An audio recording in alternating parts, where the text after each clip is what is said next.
Everybody, welcome back to Psychedelics Today. Today we have on the show Stéphane Lasme. How you doing? Doing good. Nice to see you again. Yeah, likewise. So we got to meet up at Trailblazers a few weeks ago, and fortunately you live in Massachusetts and we were able to link up on my most recent trip. Yeah. I mean, I was planning to meet you up actually in New Hampshire. Just a timing thing. If it was during the weekend, we probably would have met somewhere nice in New Hampshire.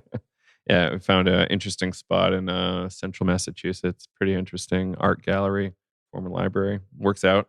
So, you're from Gabon. You have an interesting basketball career. You've got a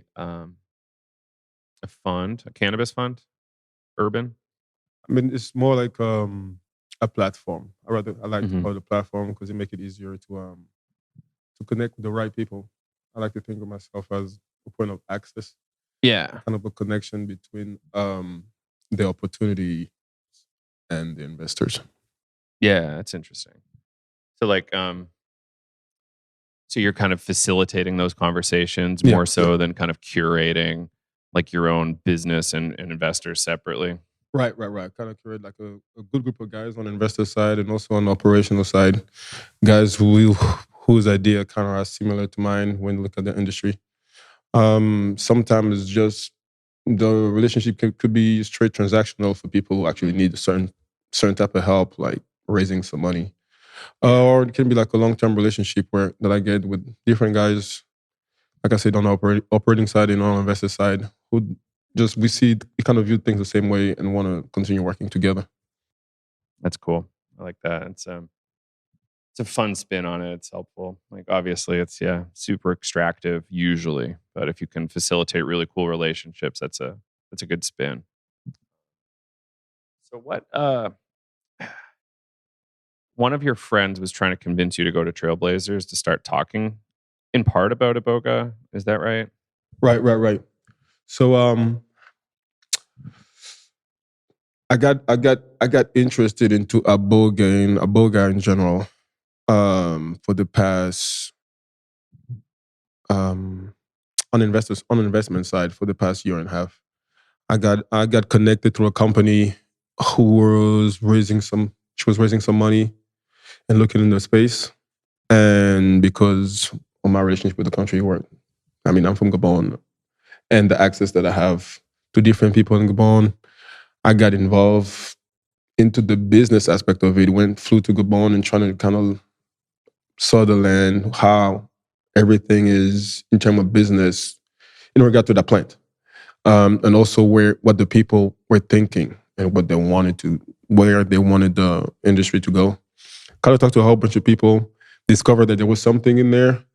I mean, I've been in the cannabis space since 2017, 2018. So I didn't know which way to go in terms of getting into the psychedelic space. And when I went for that trip in Gabon to kind of help this company get started on the investment side, I kind of realized that I actually was part of something already on the psychedelic space. You know, Iboga has been part of my life since I can't remember. I mean, it's part of everybody's life in Gabon. So to just get back to it in that way was very interesting. I guess very interested in knowing more how I could help. And I got suggested by the friend who kind of hooked me up with that company that maybe you should go to a Trailblazer. You know, Trailblazer, it's a great environment. People are kind of thinking the similar way that I do. And I just took a chance and got on the flight to New York. Glad you did. It was fun meeting you there and hearing your kind of past with it. So I guess let's rewind the tape. You mentioned that your parents would send you off. You grew up in Libreville? Is that how No, I grew up in Port-Gentil. It's like the economical capital of Gabon. Most oil-related companies are based in Port-Gentil. There is a big oil refinery, the only one in Port-Gentil. So most businesses are in Port-Gentil. So that's where I'm from. It's almost an island. I think it's on the west coast of Gabon, the second largest city. Once in a while, your mom would send you off to your grandma's? Yeah. Thanks for getting back to it. So My mom generally was more like a church going type of lady, and she started dating a guy when I was 9, whose life was kind of opposite. It's more like the traditional side of Gabon, where my mom was more like church going, so more like Western civilization, kind of not let us see that side of things. But when she started dating that guy, from 8 till I was 17, 16, 17, every summer we had to go in a village in the middle of in the middle of the jungle. It's probably I think, if I remember correctly, it was like a 12 or 14-hour ride on a boat to go inside through the Ogoway River to find this film. Yeah. That was a trip. I mean, and every summer it was a trip, man. I mean, you would get on a boat. The boat would usually be overcrowded, and going from Port Gentil, which is on the Atlantic Ocean, to go into a river. So that whole area is just like intense water, and you have like a small boat with so many people and one motor, and you basically touching the water as you go. And I mean, it was a trip. So every summer we had to do this, just because. I mean, the idea was to keep. I mean, obviously, now that I'm a parent, I understand the thing. You want to kind of get rid of the kids for 2 or 3 months, and while we're there in the village, we have to take care of the older people who stay in the village all the way around. So we kind of get all the necessary wood that we need for a fire for the whole year. Like help with all plantation and food, gathering food for them during the whole summer, so they can just be on their own during the winter.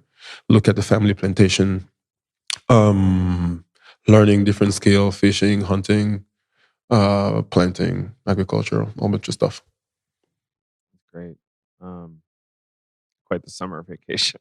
Oh, it was. I mean, it was a summer, man. It was a summer. I mean, one thing that was difficult for me, because I always been like a sports. I always loved sports. So from the age of 8 till I was 16, every summer I never played sports, because if you get in the middle of the jungle, there's like just houses, no electricity, no soccer or basketball court. So I mean, that was the most difficult part for me. But beside that, I mean, looking back today, I think I learned a lot, because I was, like I mentioned, like my mom kind of raised us, me and my brother, into looking more like a Western kind of philosophy, always telling us like these things, when it comes to like the traditional things in Gabon, we shouldn't really look at them, because it's not really the way she wanted us to be raised, like getting initiated and knowing like the real cultural aspect of Gabon. We were more raised in the Catholic going house. So going to the village every summer is when I got to discover the other side of thing, like all the other stories, like all the stories that you tell only orally, the history behind like understanding more Bwiti religion, understanding more like Djembe, which is like the kind of the women version, from what I know, version of a traditional religion. So I think the village was really important for me to connect back to those kind of things. And did you get introduced to Iboga probably pretty early? Iboga, I mean, I heard about it. You hear about it early as a kid. It's kind of around. You're not told to eat it or not, but you just know it's part of something spiritual. You get to learn it. I'm not sure the first time that I heard about it, but I remember the first time that I tasted the plant was when I was in that village.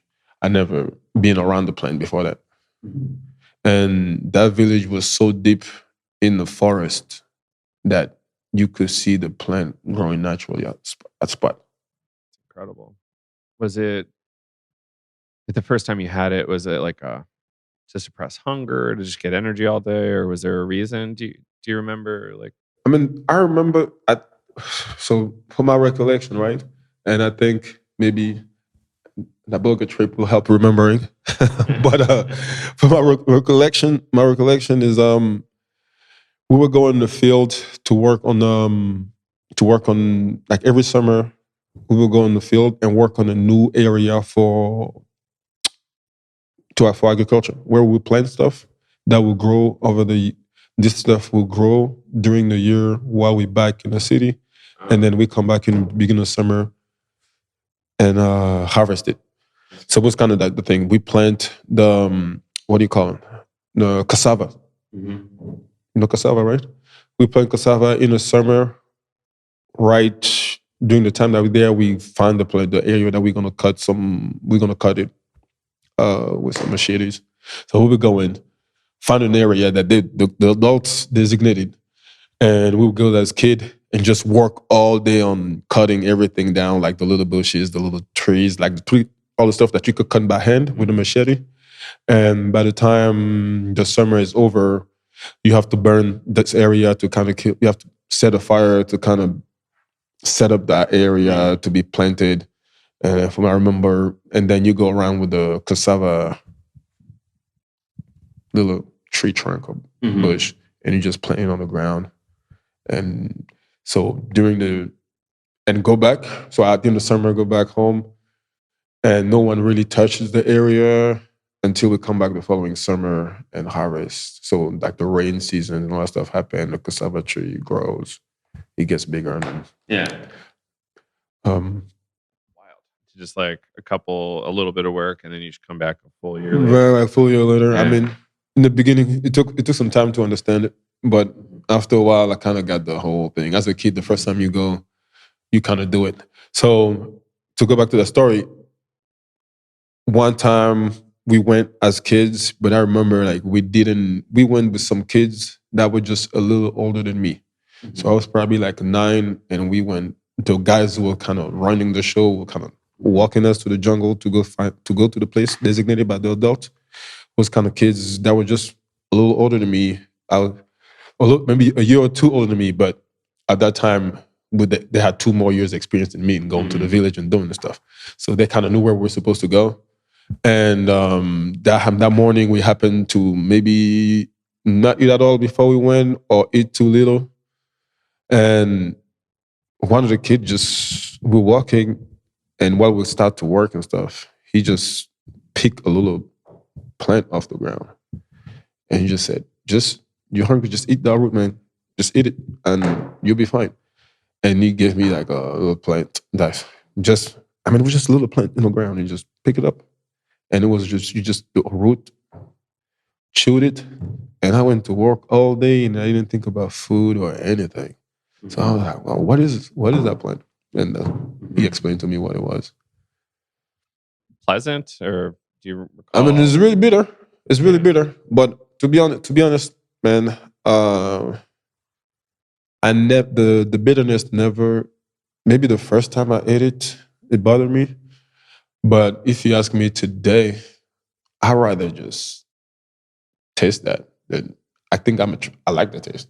So I mean, since then I consume it's called microdose Iboga many times in my life, and just the process of tasting the bitterness, I always liked it. But it's like extremely bitter. I think that's why people throw up, right? Well, yeah, we can get used to it. So that's interesting. Even younger people would be using it for work. That's great and interesting for sure. I mean, I'm sure there's measure to it. There's a measure to it. You don't take too much, or you start, Yeah. I was reading something last night about, some communities just like their measurement was a spoonful. I find that pretty interesting. I mean, a spoonful. Yeah. I mean, I see it. I see it. I mean, I'll really just pour just a little bit in the middle of my hand like this, and just that's usually what I do. If I want to have a good night of sleep, or if I want to work really hard, which is crazy. I still don't get it. Sleep or work? Yeah, I just don't get it. It doesn't keep me up. But if I work, it makes me work a little harder. So I never. Fascinating plant. That's why I wanted to get to understand it a little more. I mean, it's bad to say like I want to understand to say that I want to understand the scientific side of it to make a sense in my head because what I'm doing today. But I'm sure someone in Gabon that's old enough and knowledgeable enough can explain it in Gabon term, Yeah, that would be interesting to learn. All right. So always interested in sports. Summers in the jungle. Right. Some Iboga exposure. Um, when did you realize sports was going to be a part of your career? Was that later? Sports. Um, Sports. I mean, everyone in Gabon kind of follows sports on TV and stuff like this, especially soccer. I want to say because everyone is short. Soccer is big in Gabon, so I always wanted to be.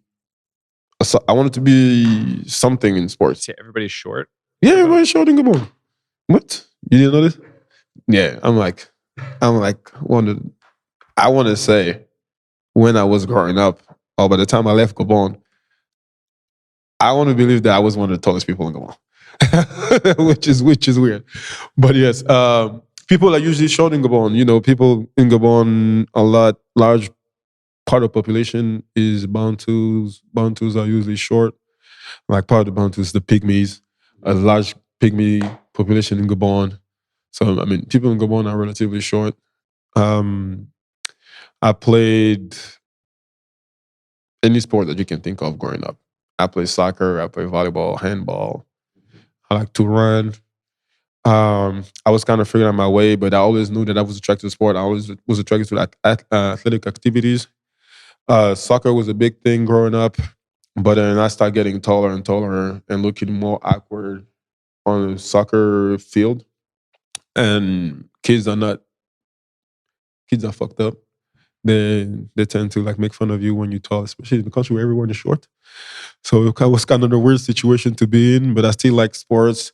I had dreams of becoming the first or the best soccer player in Gabon history. That's kind of thing. As a kid, that's what I had. I was thinking.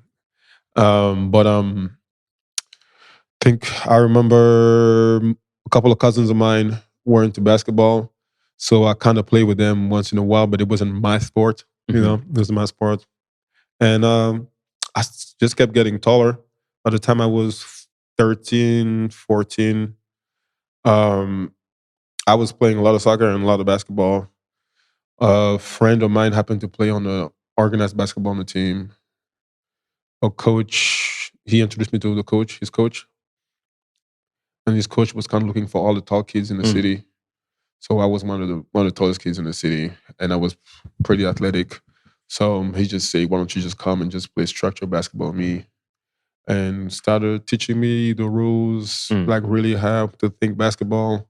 Once I got to learn with him, and plus the fact that my older cousins were already in it, it was just kind of easy transition. I just started getting interested more in basketball, and kind of let soccer die. I mean, once I got into it, I just wanted to be good at it. I wanted to be, not that I wanted to be the man, but once I picked it up, I kind of understood that it's kind of a thing that I can do pretty easily. And I'm tall, I'm athletic, and I saw a lot of kids were tall, but not athletic.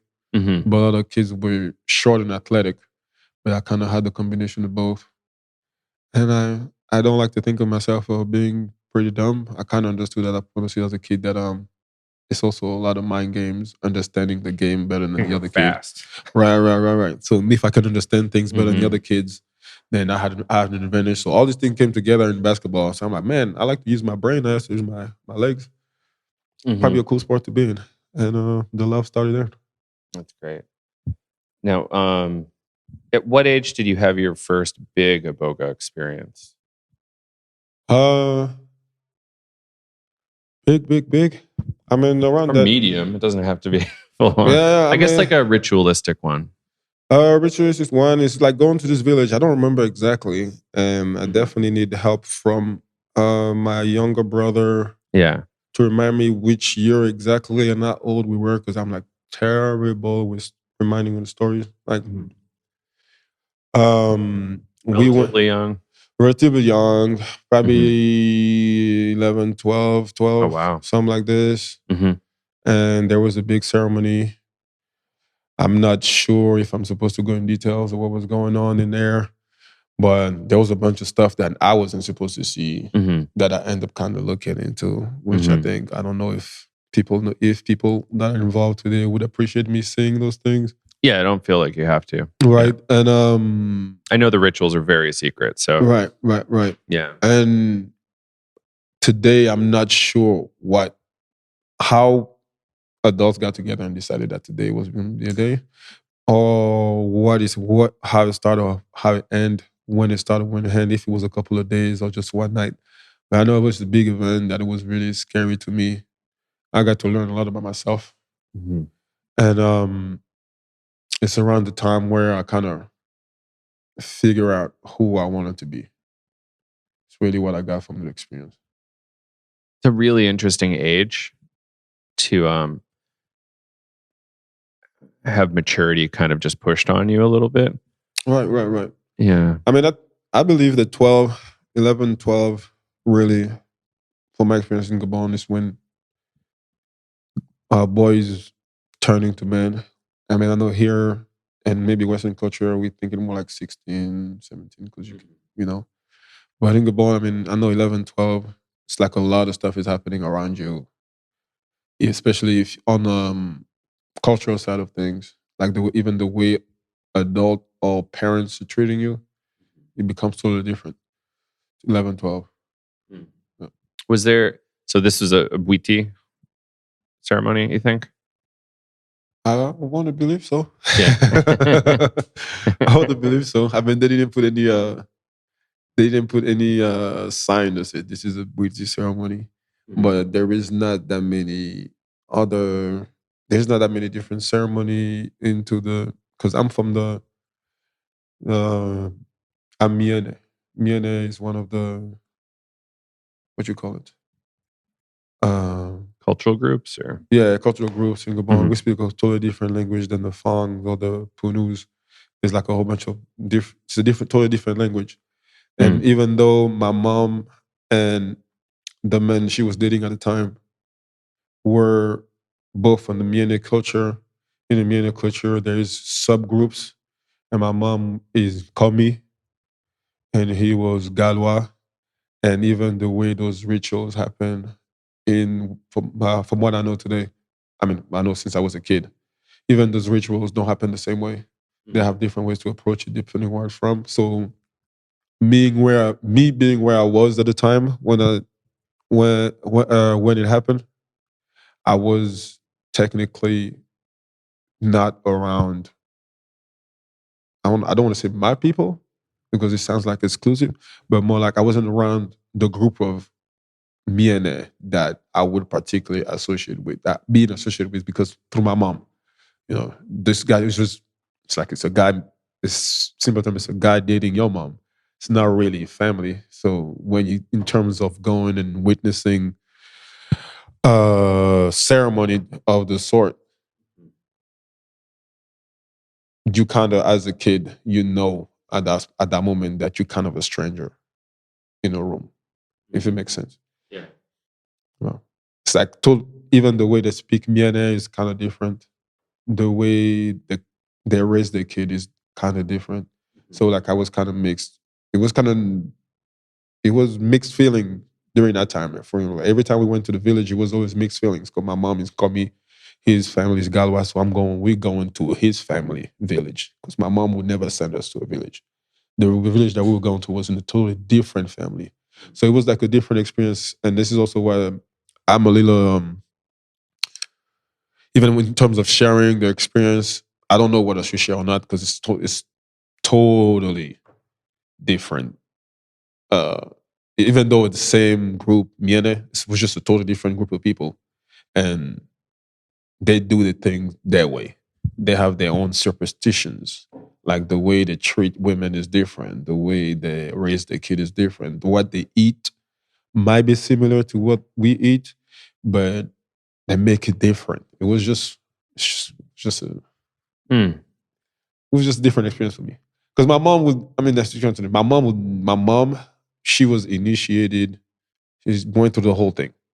But once she reached adulthood, she just decided that she wasn't gonna be on that part of life, that she was gonna focus on being a Catholic church going person. So once by the time I came around, she wasn't even looking at that part of life. And it's when this guy came in our lives that me and my brother had to be thrown into the whole cultural aspect of life, you know.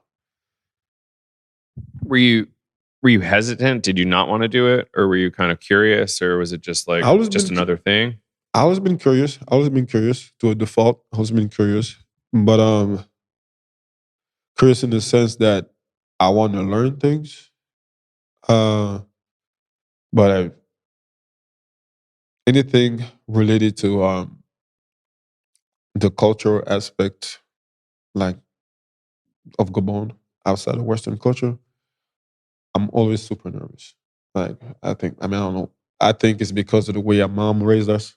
Like she didn't want us to, because it wasn't like she was telling us, well, you guys shouldn't look at these things. She was more like, I don't want you guys to be involved in any of this crap. You know? So we never got involved.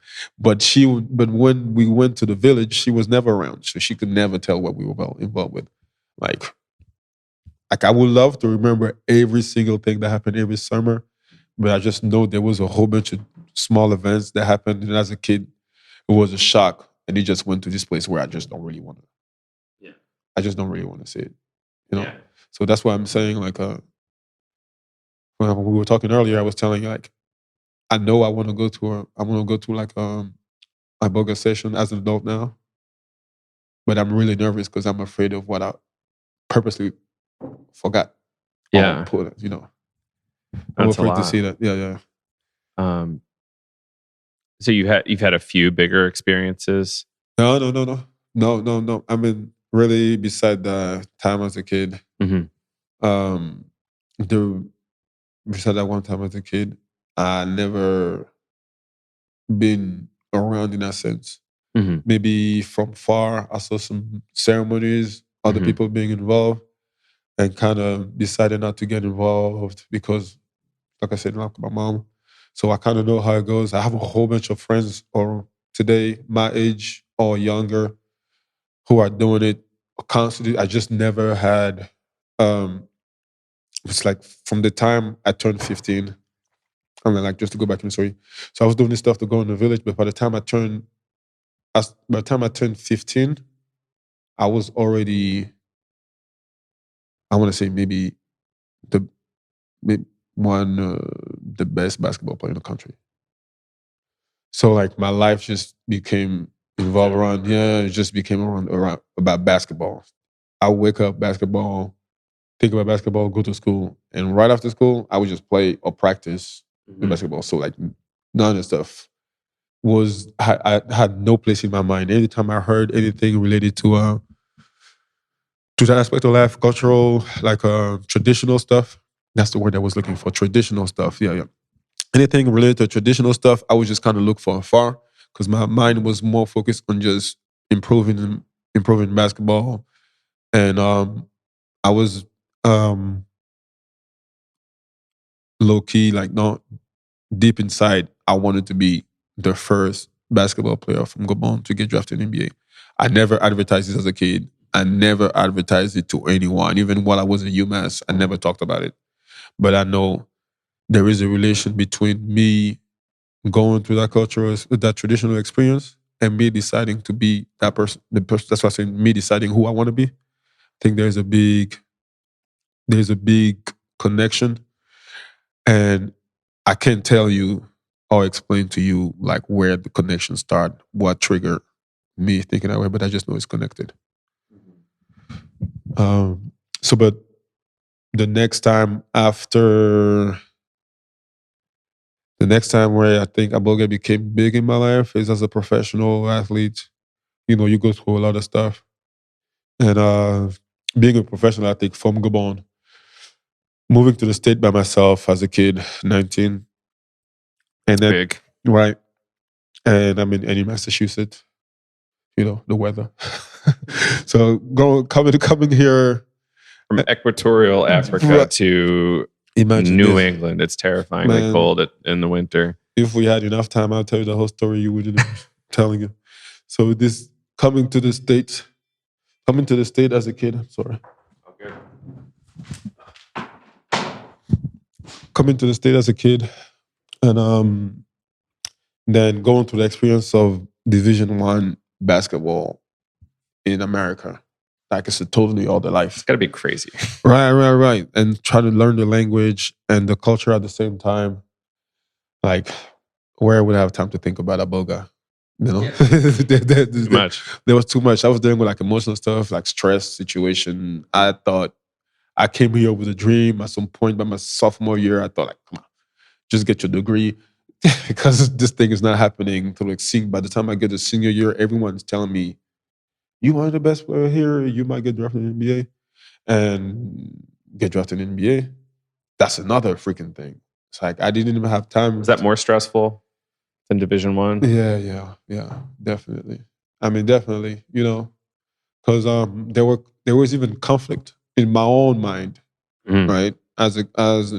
When I moved to the States, I talked to anyone in Massachusetts. Like, I'm not saying people are people, right? And they say, where you from? And I would say, Gabon. 95% of people would tell me, 99% of people would tell me, like, where is this? So by the time I get to UMass, do I really want to answer where you're from? Like, Gabon? I don't want to see your face and telling me, like, where is this? So where you from? Africa. Then that's a different, there's a different response, right? So when you say Africa, when I answer Africa, usually people are like, oh, and just like, I don't want to talk. Usually people don't want to talk about Africa. I'm telling you, they don't even want to get into that conversation. If you say you're from Massachusetts, they're going, where? Newton. Oh, well, I know this guy from Newton. But if you say I'm from Africa, people are like, okay. Like, so by the time I figured out that if I say Africa, nobody cares and they leave me alone. So I said this, right? But by the time I get to the NBA, the NBA is like self-promoting kind of thing, right? And you got a whole bunch of kids get drafted to do a job. How you look different from all the other kids is by showing where you're from, your story. So by the time I got there, I didn't want to talk about the story. And by the time I got there, I was so focused on just trying to be a basketball player, professional basketball player, focus on the skills. I never really tell people about Gabon. I never told people about Gabon. It's not until I go to Europe to play that I'm kind of put in a position where I feel like I'm forced to talk about it because really, like, they don't know. They don't know. So kind of have to educate it. And actually, they don't know in the sense that in Europe, people are more interested in knowing where you're from. If you say it's from Gabon, they're gonna go in their house, Google it, come back with more questions the next day. You know, they're not gonna just stop there. So being in Europe, I had to talk more about Gabon. And by talking more about Gabon, I started to remember like my own story, like gradually. And it didn't happen in like 1 year being in Serbia or the second year being in Israel. It's like by the time I got into my 10th year as a professional, I realized all the stuff that I never talked about, that I kind of push, which today is the thing. I mean, it's kind of like Gabon now. It's the thing that me and you are talking about. So that big circle has always been crazy. Yeah, that's wild. Yeah. Was there ever any interest in, like hard workouts with Iboga for like, you? A hard workout? What do you mean? Or competition, just like prepping for a game or like lifting or like running? So when did they happen? So after I played in Greece for 2 years, I think 2012 to 2014, I was in Greece. And it was like really like my coming out year in the European scene. I mean, not really my coming out, it's just where like it's certified, like you one of the best players in Europe. Like before that time, even though I felt like it was like maybe the world didn't feel like it, or maybe the opposite. Yeah. Right. So And I ended up going to Gabon. And I kind of realized at that time, like, the more you demand, the more stress comes your way, right? So I was discussing with a friend about like a friend, because people in Gabon don't, because there's not that many. I mean, at the time, I think until lately, until the past 5-6 years, I was the only professional basketball player in Gabon. So understanding aspect of things, I really no one to talk to when I go to Gabon. No one to not be in the situation and can tell me like, hey man, this is what you should have done. So I was talking to a friend in Gabon, and I was making him understand, like, even though everyone in Gabon think like my life is so sweet, but it's not. It's not really like that, right? We don't. It's not the same. It's not what you guys think it is. It's really stressful, especially if you're athlete from Africa. It's even more stressful. An athlete from Africa, Gabon, Africa, there's a totally different stress about it. You know, who plays some basketball in Africa? A coach can tell you this. Can ask you like, where you from? Gabon. Who else? All right. So what do you know? You know, but so I was talking to a friend, and then he just mentioned like random conversation, like you go into a lot of stuff, but I think you kind of forget where you're from. And I'm like, what do you mean? You say like, you're from Gabon, man. You know you got that Iboga plant here. Why don't you why don't you build the relationship with the plant, because that's where you're from? It's like and he started talking about how he's not and it's a guy who's not initiated. He doesn't, he's like kind of grew up like me. He's like more on the Western culture side of things. And he just said like every night, he mentioned like every night out, like at night, I know there is a small bottle powder of Iboga next to my bed or my nightstand or under my bed. And anytime I need it, I just take just a little bit of it and put it under my tongue, and then everything goes well after that. I said, what do you mean? Every time he said, sometimes I'm really stressful. I mean, my life is really stressful and I really don't know what to do next. And I just took a small pinch, put it under my tongue before I go to sleep.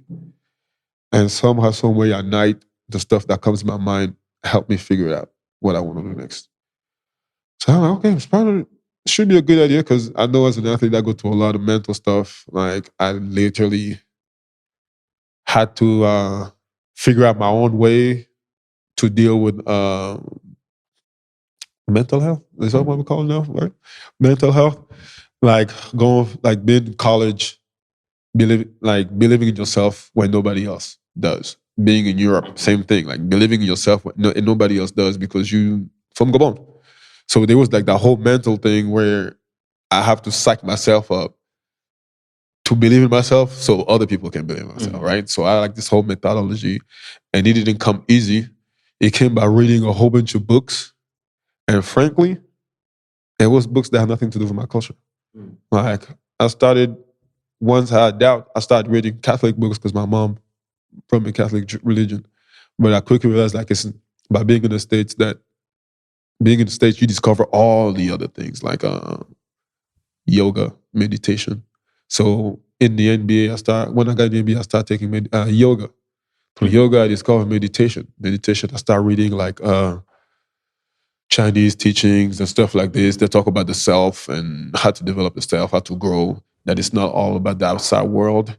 You have to think about the peace within and all that stuff, you know? So I started reading about this stuff. So like whatever thing I built in myself to become the athlete that I wanted to be is based on all these readings and nothing to do with Gabon or Iboga, right? So by the time I'm in Greece, long story short, by the time I'm in Greece and I'm talking to my friend about it, I already have built a system in my mind how I deal with stress and how I deal with like difficult times. But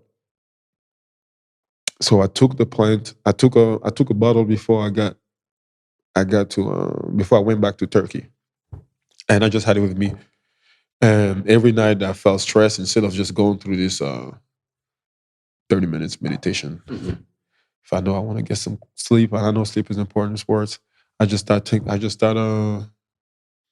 a pinch of it, put it on my tongue, and from the day I started doing it, like till the end of my career, it's like a switch happened. Like I really didn't need that much mental work to get myself into a space where I feel like extreme confidence. or where I know athletically I can get to the point where I want to be. When it comes to focus, even being focused in very stressful situations, like it was easier, so much more easier to deal with. I didn't put the connection together because I never study, the effect on psychedelics in like the body wear, because I wasn't there yet in terms of You just kind of self-discovered this, or remembered / right. brought it forward. So I remember that I remembered that when I ate a little bit of it to go work, I could work forever. So I started saying to myself, why one day I don't just try to take a pinch before a game and see how it goes. And I took a pinch before the game, and I was like, whoa. After the first half, I was like, whoa. Like the amount of energy I have right now, like in focus, this is crazy. And I think it's from this thing I just took. Because I was super focused the whole game, and like my energy level never went down. And like in sports, right, your energy level can go down physically, but you can kind of stay the same way mentally, like kind of figure out your spots. Mm-hmm. But I felt just like neither mentally or physically, I was in the same spot the whole game. So I was like, maybe I'm cheating, but they're not testing for it. Right, it's not banned, right? I think it needs to be banned before it's like... Right. So, I mean, like, it's part of the stuff in my culture. So I felt like, okay, if I need it, when I need it, I freaking use it. I just didn't take it every game, but I just tried it like at practice. Or if I had a bad night and I had a bad day, or like a real stress event happened in my life, I would take a pinch. And that's how I started getting involved back with the plant slowly to the point like now when I hear other people in my network talking about Adderall, I feel like, dude, whatever I have from Gabon can compete with whatever you're taking right now, because I think I feel the same way if I take a pinch of Iboga before a meeting, that if whatever you feel with Adderall, that's what I feel like. I'm like, I don't need to take Adderall to be focused. I can either not take anything, or if I need extra focus, I'll freaking take a pinch of Iboga, So that's kind of the way I view it now in my life, where I am. And the reason why I want to get to know the plant better, I want to get involved with it, because I want to understand what I discovered through my own experiment. Backing up a little bit, were you the first person from Gabon to enter the NBA? Yes. I got it done. I mean, amazing. Thank you. I got it done. I mean, I surprised myself. And also, at one point, I didn't believe at all it was going to happen. Like when I was a kid, I was literally watching games, staying up, because the live games are at 3 a.m. over there. Right. So me, every day, every Tuesday, I would stay up and watch the games. Like that was be my thing. I didn't go out or do any. I was just a kid that just going to school, basketball, and watch the games at night. Whoever got a game on tape, I was trying to get the game on tape around the city and just trying to watch, copy moves, trying to work on things.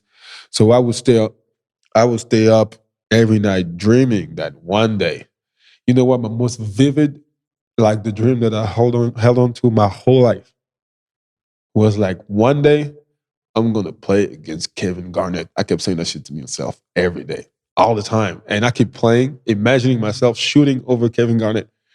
And all my life, I based my game around this. So when it happened,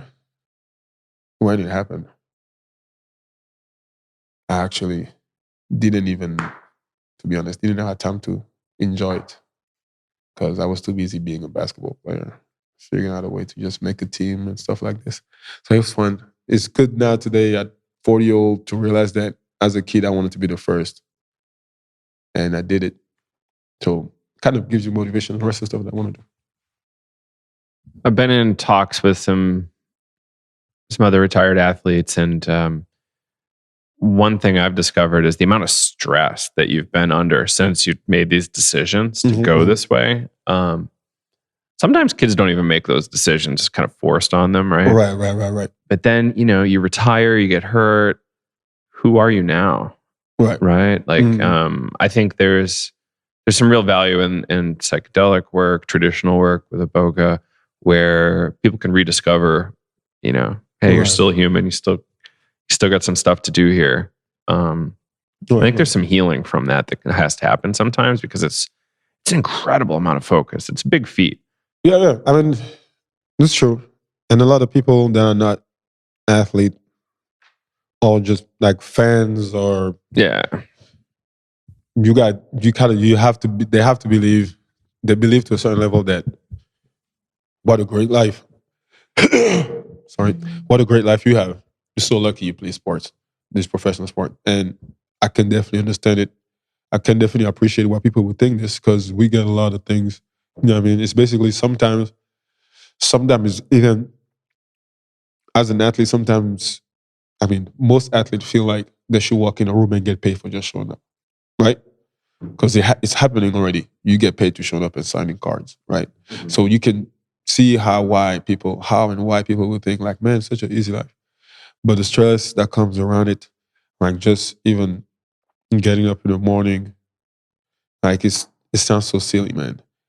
Getting up in the morning, knowing that you're walking in a room where for 2 hours you have to listen to someone to tell you what to do, and every time you don't, they either get yelled at you, tell you that why you bring like the whole financial aspect of it, or like make you feel like you're not good enough.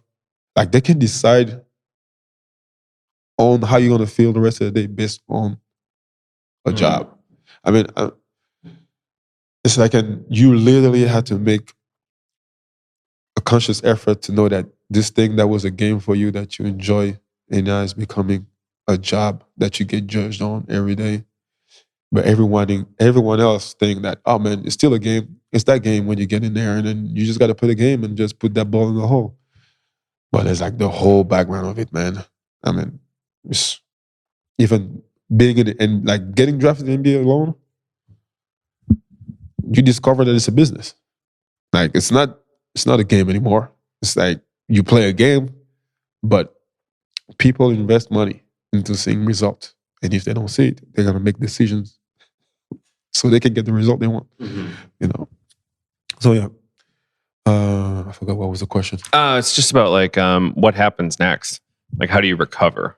Right? Like I imagine a lot of people when they retire, it's kind of famous in America, right? Like a lot of guys retire from the NBA, they had crazy money. And all of a sudden they're crazy broke. And it's or traumatized or addiction or whatever. Right? I mean, it takes a lot of, to me, it takes a lot of discipline and belief in yourself. Because you go from a place where everyone loves you and everyone is constantly talking about you. I mean, if you can be the last man on the roster in the NBA team on college, people are gonna talk about you. You're gonna walk in the city where the team is, and everyone in that city kind of know who you are, at least for the year or the years that you're playing for the team. So going from that alone to just walking around the city and no one cares about you, you just look like that tall guy walking around. I know for a lot of guys it's difficult. Like finding the thing that you want to do that's similar to the game after is difficult. Like I never tried to become a coach. Like I thought to myself, like, I don't want to be a coach. But I know a whole bunch of guys who want to be coaches because they want to stay around the game and not have those feelings. So it's just, I think it's on a personal level, something that you have to decide to work on yourself. Some guys, just like while they're playing, some guys are stronger mentally than others. Just like the game, some guys can adapt things better than others. And it's the same thing in life, man. You got to get in there and figure out what you're good at and how you need to adapt.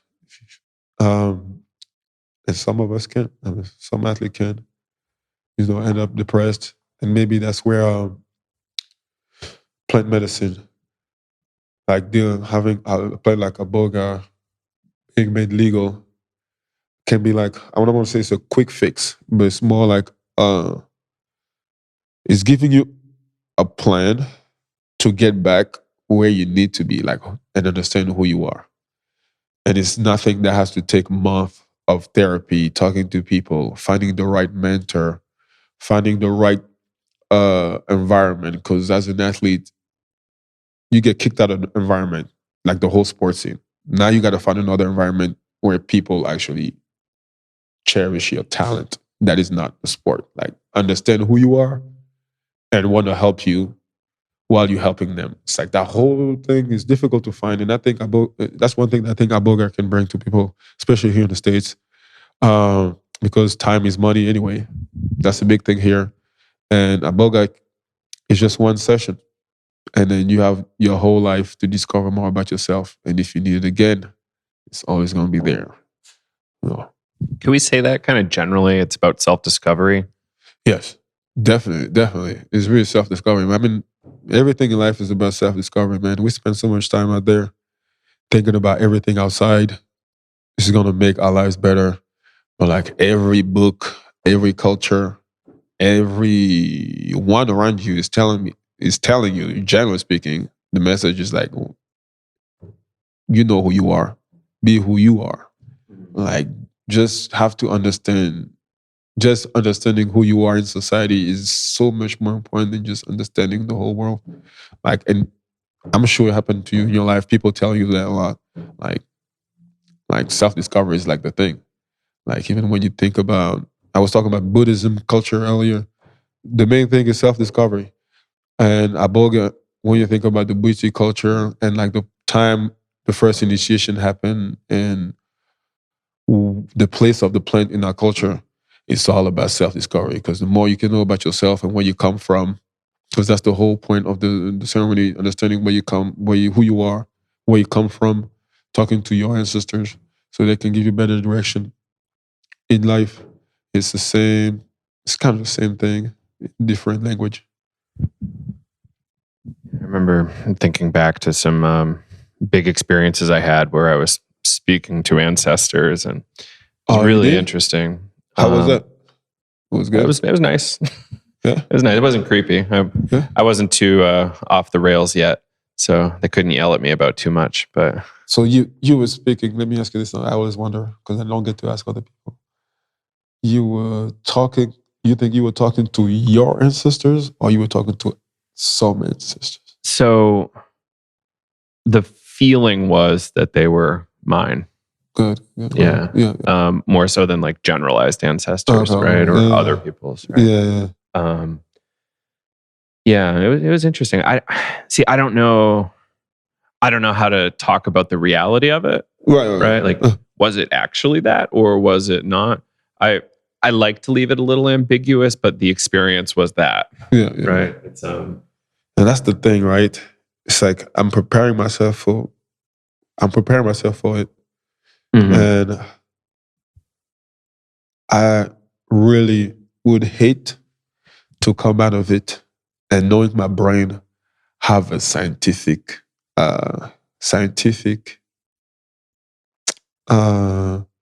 explanation of what just happened. Because it makes it less valuable, right? Yeah. So I like the question mark more so than a lot of people will try to go down that I call it like reductionism. Yeah. Versus like, well, just let the experience be. Right. Because it's more like I was talking to someone, I forgot who, and he was saying, "Yeah, I went through it, and I forgot to look at myself." She said, "I forgot to look at myself in a more compassionate way while I was going through the experience." It made sense when the person said that, right? Because you're looking at it from like the Western part of life. Like, I forgot to be compassionate myself. And maybe looking at it, it was not so much about you feeling compassionate about it. Maybe you had to feel the way you felt.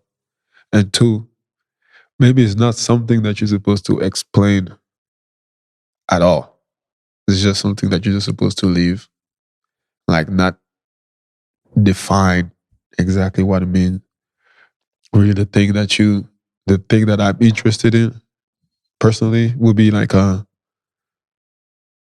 sitting down with my ancestors and just understanding, like, where am I coming from? Like, why do I feel these things? Why am I this way in life? Like, because I see a lot of people that are just like me, same age as me, had the same beginning, have some success. But why do I feel different? What makes me different? And it's you guys, my ancestors, probably make me different. So I want to know what I don't know. And sorry, not think too much about it, not analyze it too much. But I know myself, I'm like a biology major, man. I always been interested in science because I like to make sense of things. So that's why also makes me nervous about the experience. In my tradition, we don't ever really get to an explanation. Yeah. It's a matter of like, how useful is it? Yeah. And does it make you, I don't know, interested in going further or exploring further, or what is it? It's different for everybody. So this is the other thing, right? I have an uncle. Very close uncle. I always look up to him when I was a kid. He was always the cool uncle. He's like my mom's younger sister's husband. Like great dad. Like he's always been about his kids and his wife. And like always full of energy. And from the time I was a kid till today, there's always been this talk in the family, like he's constantly going in a Buddhist ceremony. Like he's constantly going. Steph, I'm not sure you should be close to him because he's always doing it. It's kind of like that talk. And I told you like the way my mom think about like Western culture, like being Catholic and being part of traditional teaching. And it was always a story in my house, like, and after I learned a little bit of what it is, like what the plant is and what it's doing, I realized like, it's like self-discovery, right? He keeps going because he wants to kind of understand where he is, where you want to go. But then if you go often, does it work the way you want it to work? And in real life, not that this is fake life, but in real life, I could tell, like, I have a certain level of what I think someone is successful is supposed to be, right? Like, because of sports, you got to be better than everybody else. You got a competition. So in life, I always thought as a kid that he was the coolest person. But as an adult, I don't think it's so cool. But I know that part of his life, he's involved a lot, whole traditional aspect of things. So do I think that following that route is the best? I don't know. Because I have someone in my family that I know is avid advocate of it. But my athletic background and everything I've done doesn't allow me to think of him as like a success particularly, but I know he sees himself as success, I know. So it's like ambiguous, like my mind is like conflicted all the time about this approaching life from a traditional place or through the way like my mom wanted to approach life. Well, I'm really curious what's gonna, like, your perspective after. I'd love to chat with you after your next one. So this is the thing, right, that I have to tell you about this. The next one. I went to Gabon. So maybe give you some context when talking further. I went to Gabon and talked to this guy who's part of my family and who gives initiations. We went and I spent kind of like 3 hours with him and kind of told him like what my experience before, like kind of the story that I told you about what I did in sports. And I wanted to give him his point of view, like, what do you think I want to do? I want to come and go to like some type of traditional ceremony and try Iboga, do Iboga, because I think it's probably the right time for me. And I feel like, and he said, you feel like the plant is calling you? It's like, yeah. He said, yeah, it usually happens like this. So when you're ready, next time you're in town, just come and we'll go through it. The only thing that I'm asking you not to do is to tell people when you go, and you're going to do it. So this is... So let's not know when. Right. So like I can't really tell people when it's going to happen. And the crazy thing, right? He told me that stuff. But yesterday, for the past 2 days, the head of operation for me in Gabon called me and said, "Hey, I'm going to go in the forest for 4 days. I'm about to get one done. Now that you're about to get involved into it, I got to do it." And he went. He told me, "I'm going now." And then he texted me while he was in the middle of the forest and he was about to start. He said, "Hey, I'm about to go start right now. So let's schedule a meeting for Monday. I probably can." And then it happened. I know it happened yesterday. And this morning he just texted me like, "Hey, man, what time is our call?" I'm like, "Fuck, do you really?" Am I supposed to curse? You're good. He's like, "What? How you just did this?" And just text me the next morning. And I know the guy. It's not like he's got that guy who goes and do this stuff. Like he just did it because he knows like everything I'm trying to do in Iboga space, and he knows he has to be involved to some level. He said, like, I gotta do it. And he went and just said, "What's up, a call?" The last thing I texted him was, "So did you see the light?" And he hasn't answered yet, but we're gonna get on the call. I have so many questions. So, can you talk a little bit? This is getting close to the end. I'm just kind of like really curious about what happened to get you this really interesting export license from Gabon.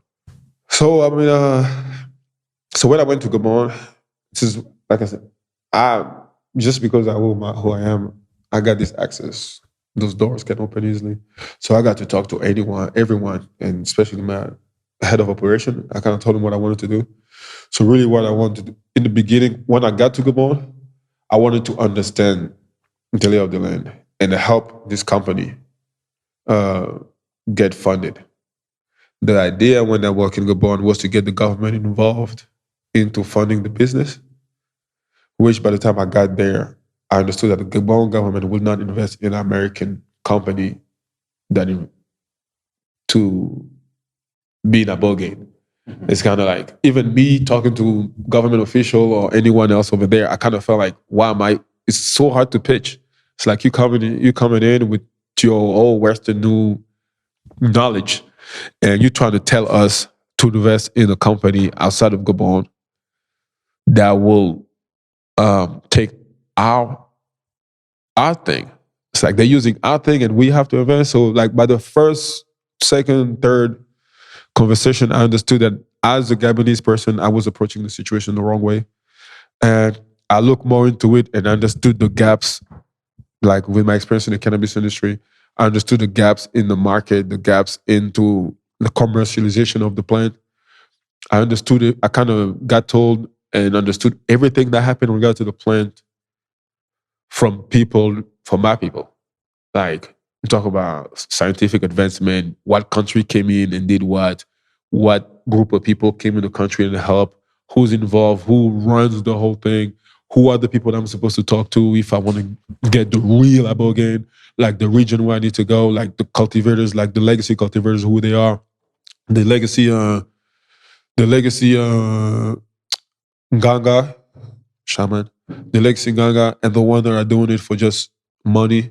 Mm-hmm. So like who's coming, like the tourism aspect of it, like I kind of understood everything. And I said to myself, well, it's cool. I can help this company because we have the relationship through my partners, but maybe there's a better way for me to do it.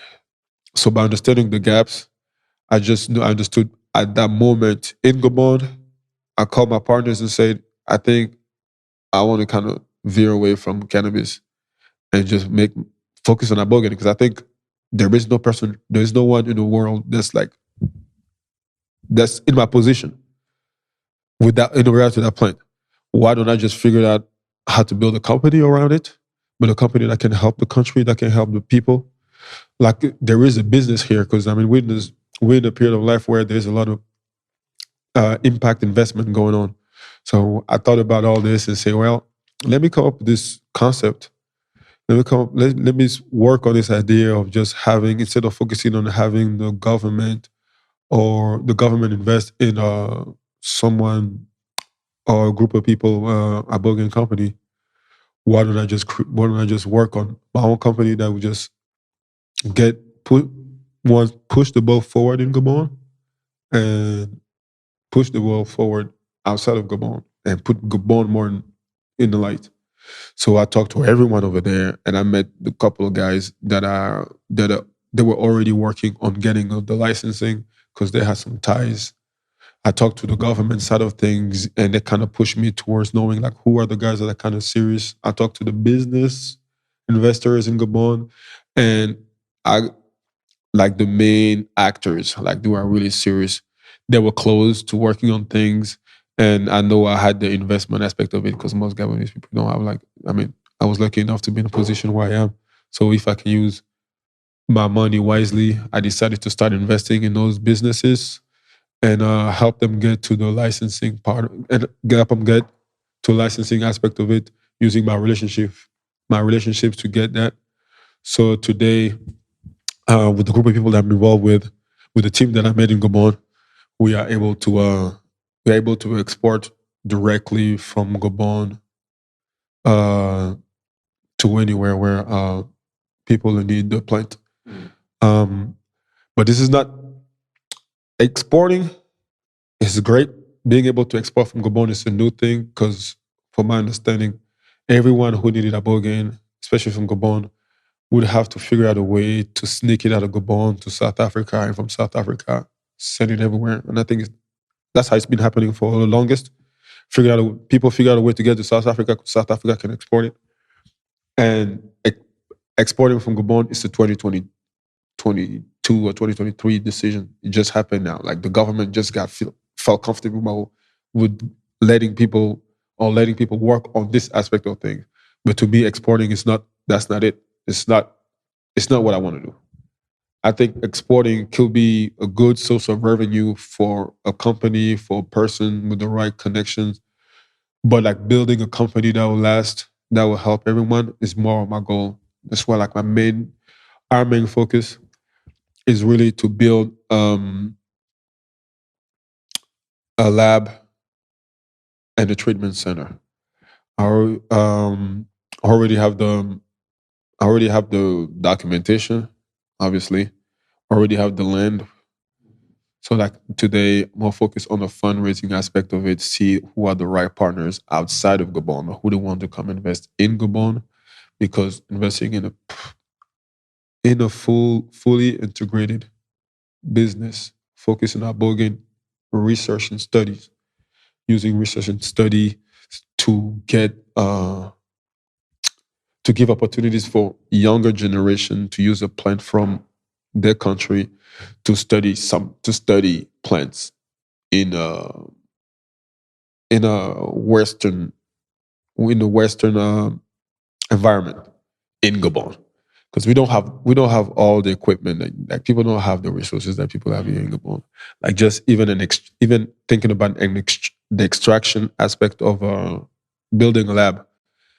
Having just the extraction aspect is something that there's so many aspects of extraction that can help a kid learn about all bunch of other things, like, just focus on extraction. But then you have the research aspect of it, where you're just in a research lab, just looking at different part of the plants, why the plant works this way, giving opportunity for that person to go outside of Gabon and go further their studies so they can come back and just add more value to the group. And the treatment center is, it's self-explanatory, man. People go to Mexico, Puerto Rico, I think Mexico, Canada, and I want to say, I forgot which other country. I think Costa Rica's got a bunch. Yeah. There we go. Costa Rica to try the plant, and it works for them, right? But I think having it in Gabon setting, even if it's in a not particularly in a jungle with a native, you can have a treatment center where you feel comfortable as a foreigner. It's more like a touristic kind of thing, but also having that environment and bringing the people, the native indigenous people, into the same setting and teach and help with treating using like Gabon cultural stuff. I heard a lot of people who went to the Iboga treatment and it feels more like a hospital setting kind of thing, right? But some people are literally on hospital beds. Right. Yeah. I mean, I don't want to knock down people business plan or how they view the thing, but like it's completely opposite of how we view things. Gabon, like it's a ceremony. Like you need the music. The music is what guides you. It's like the main actor. So like me thinking about doing it in a hospital setting without the drums that I know would be like terrible. It would be terrible. Like I need that Gabon music, and I think people will benefit tremendously by just coming to Gabon to our treatment center and just leave the culture, discover the culture behind the plant. I think is more important than just simply going through it and just taking it more like a pill. Wait for the 4 hours to go through, see your repressed memories, and be like, "Oh, well, I saw my repressed memories. Now I'm good. I can go through life." No, I think being involved in the ceremony and talking while you're doing it and listening that music. And I keep going back to the music, man. The music is what sets you and what gets you to the breakthrough. So I think all. Listened to about 2 hours of it last night. It's awesome. Huh? 2 hours of, I listened to 2 hours of Wheaty ritual music last night. It's incredible. And it's incredible, right? Yeah. I mean, the rhythm, like, and all the sound and the songs, like it puts you in a different space, you know? So this is what I want to create. This is the thing that we're working on, that I'm working on now with my team.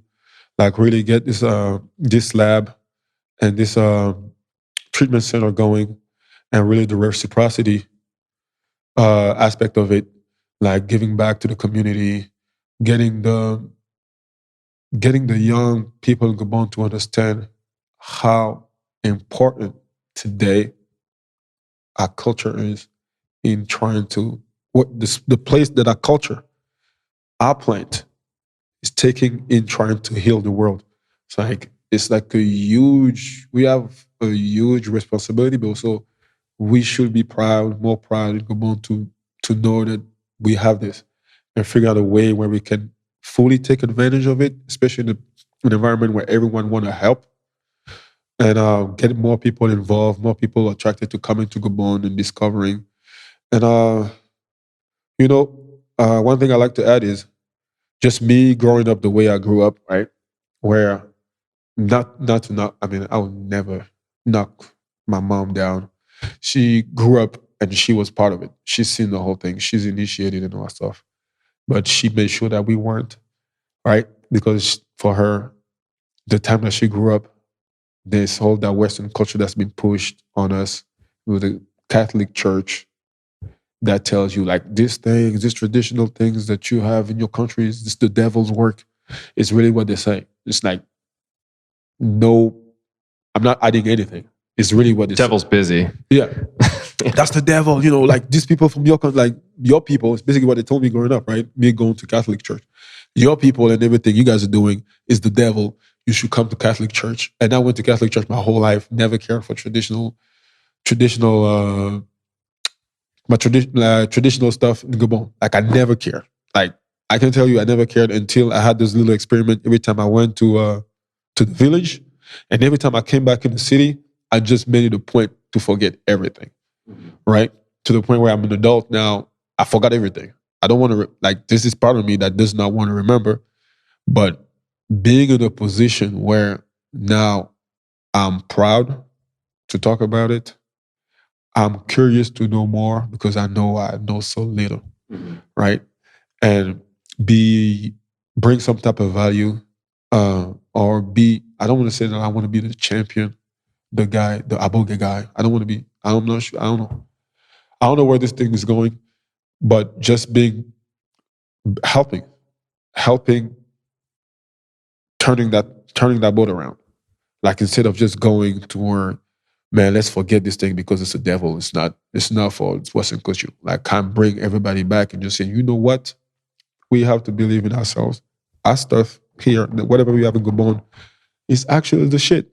It's actually the stuff that's going to help everyone. Everyone is going to run towards us to look for solutions. So like we should be prepared we should be working on a better environment for people to come and just witness what kind of a great thing that we are going to go on. So this is kind of what the motivation I have today. This is like really building this company, building this network, this ecosystem, like this network of people in the States and in Gabon around this plant. That's the only main thing that motivates me. Cool, man. So we're a bunch over, but I love it. Anything else you want to throw out? How can people find your company or? Well, people can find. I have so many. I don't know what company to throw out there, but definitely for Iboga,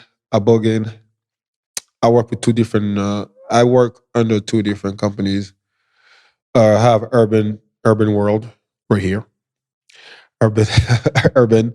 This was more like the cannabis-oriented company, and usually people want to get me. Can I have access to me to look on the company website, urbanworld.com. I'm really active in the company, so if you send an email today, you get me tomorrow. With the Iboga project, we started a company named SteddeCapital, which is more. It's a platform. It's a platform where we invest in sports, psychedelics, and a lot of synergies. Like we deal with many industries, and one of them is there's a section focused solely on investing in Africa. In that platform, we're trying to bring in, and we're working on bringing in a whole bunch of athletes from African descent to invest back in the continent. So through that branch of things, we decided to focus a lot of things on the Iboga project. It's difficult. Honestly, it's difficult to get professional athletes to invest in psychedelics, especially, I want to say from active athletes from Africa. I think it's difficult because probably they're going through the same thing that I went through. So it's more like an educational thing and make them understand like what we're building in Africa. But when it comes to athletes from the rest of the world, there is so much interest because they understand, and mental health is a big issue in the rest of the world, So building that ecosystem, getting the right partners, that's what we're doing in SteddeCapital. The company that will focus solely on Iboga, we name it Reset. It's the name of the company. And I want to say we barely starting the fundraising process. Like most of the stuff that I've done on the Gabon side, meaning the licensing and finding the spot where we're going to build the business, and any work that has been done so far has been done with that fundraising. And now we're talking, just looking for partners. Don't want to be too pushy, kind of make it in an informal way. Because, psychedelics as an industry, you can't really, I think it's a terrible idea to do things in a formal way because it's not what it is about. It's really not what it's about. Like having those conversations where you have to just look at numbers and EBITDA and focusing on this business type of thing. I think it doesn't happen that way. True. Balancing the Iboga experience with EBITDA. There we go. So you have to find the right partner. So we're building a nice concept. We're building a nice network around Iboga, especially after the Trailblazer event. I got to meet so many people that are interested. It was my first time being in a place or an environment where I met people who actually understood what I wanted to do, understood about the plant, or have experienced the plant. I got a chance to meet like champions like Sue that you mentioned. Sue Sicily, everybody. Yeah, Sue Sicily. Yep. Amazing person. She got me in touch with great people in that Iboga scene, man. I met Joe, I met Tom from Beyond. met so many great people doing such amazing work into the space. I just want to walk in and do my part, like bring in some value and bring some value to the Reset company and SteddeCapital and Reset is the best I can do for the country, for the people, and for everyone that I know is involved now. In the case, I just want to do my part. If I have to get on a phone call, fly anywhere, do the work, I'm never afraid of working. I have an addiction working. I love working. I mean, work never scares me. And if I'm scared of work, I can just take a pinch of Iboga. So I, I'm definitely motivated to build a great business. And if I have to be cocky or self-promoting at least once in my life, today, I would say just look at what I've done, where I came from, what I've accomplished, and this is my goal. If my goal is to get this company this company up, it's gonna happen. It's going to help so many people in Hey, so many man, ways. it's gonna mess so many people. I mean, we talking about opioid addiction. That's just outside of Gabon. Like opioid addiction alone is like a huge thing. I know many people who are going to Gabon traveling just for tobacco addiction, and the boy can help them. It'll help for that alcohol addiction. I mean, think of any addiction, the plants will help you. So think about like the thinking about the amount of people that we can help just on the addiction aspect of things is great. But when you talk about trying to push people to become better, or people who feel struggle with PTSD, who like people in the army, like army vets who are dealing with like huge, issues that I can't even fathom. You talk about people that went through a trauma as a kid or trauma as an adult, like traumatic events. Like Iboga can take care of all this. And Gabon as a country is the perfect setting to me. Like I understand where everybody else at. I have an idea of where everybody else at and where everybody's doing it. But to do it in Gabon, man, imagine going through a treatment, waking up from the treatment, and you on the beach. You can see like real animals in a natural setting. Gabon is one of those last places in the world that's not have been affected by anything Western, like when it comes to tourism and environment, like a true natural environment. Like the place where I'm planning to set up the treatment center is literally 40 minutes away from real forest. You can see elephant. You can see a gorilla island. You can see any type of animal and every type of environment that you can think of. And I think this alone is like so much better than just doing it in a hospital setting. And then when you get out of there, you still have to deal with your own stuff. You still have to deal with it. And like getting on a flight to go back home and not getting back in touch with nature, to me, it's like another point that doing it in Gabon, and when it comes to discovering the Gabonese culture, like the Gabonese culture is so rich. There is so many things, and even talk about plant medicine. Iboga is one thing, but there is so many plants that are used in our culture that people have no idea about. Like all small amount of people, there is so many plants in so many plants that I have to deal with in the village, like growing up, that I still today, I don't know the name, but I know if people discovered what they were, it would make huge changing even like in the medical field. So getting into Iboga and building this lab and treatment center, to me, is just it's another door to discover that whole plant medicine aspect that is living in Gabon, that people need to discover, because we need to stay away from all these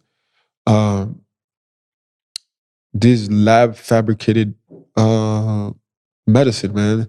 We all know it's bad. We all know, like, it's true, we can just pop a pill and you don't feel pain anymore. Like, we know, like, it's so easy. It's so easy to just say, okay, man, I know this pill right here. Let me just take that pill, man. Even if it's bad for me, but I know I'm not going to feel pain anymore.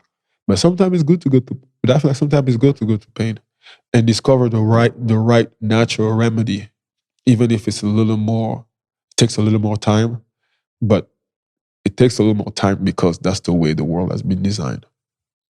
Like, figuring shortcuts that are not natural is the easiest way to hurt, right? That's the way I feel. It's easier to hurt yourself. So rediscovering the natural way of healing, start with naturally healing the brain, right? So Iboga, and maybe there's other ways to other plants out there that we should talk about that help you, that will help you heal other part of your body, other part of your mental, you know. And this is what this is what I'm set to do. Keep it going, man. It's amazing. Thank you. All right. So we'll have all sorts of links in the show notes. People can follow up there. And yeah, everybody should watch the YouTube as well. Pretty cool video. Yes. Check it out. Psychedelics Today, right? Psychedelics Today. You got to check it out. It's an amazing show. I actually watched a couple of episodes. Oh, cool. And I'm a fan. I got to follow the page. And I'm going to continue paying attention, man. You're doing a lot of great work. I've seen the people that you talk to, like amazing people. I wish I got the chance to talk to as many good people as you have. And I'm not doing anything. I mean, you're doing great things. I truly believe you are. You know why? Because it's tough to work in the dark, just knowing that you only have the vision, right? Like, when you're alone thinking about like where you want to end up. And like, when I watch your videos and I watch the stuff that you're doing in the space, I know, like, there is sometimes it's like taking 1,000 jump shots alone in the gym, knowing that you can make the shots, but nobody's there to watch you do the work. And then you get into a basketball game or a sports arena and you just take one shot to make one shot. And people only see that shot and they think that that's the work, right? Like, a bigger shot, but they don't see everything else. And when I watch your show, I can tell, man, there's a lot of work, a lot of passion in what you do. And I truly believe that I don't want to say that I know you forever. We've just met a couple of months ago, but I truly believe there's something great set for you. Like, you're doing a lot of great work. Stéphane Lasme, thank you. No problem, man. Thank you. I hope we get to do it again. Oh, anytime. I mean, anytime you want to have me, I'm always open. Hope I brought you enough information. Killed it. Yeah, thank you.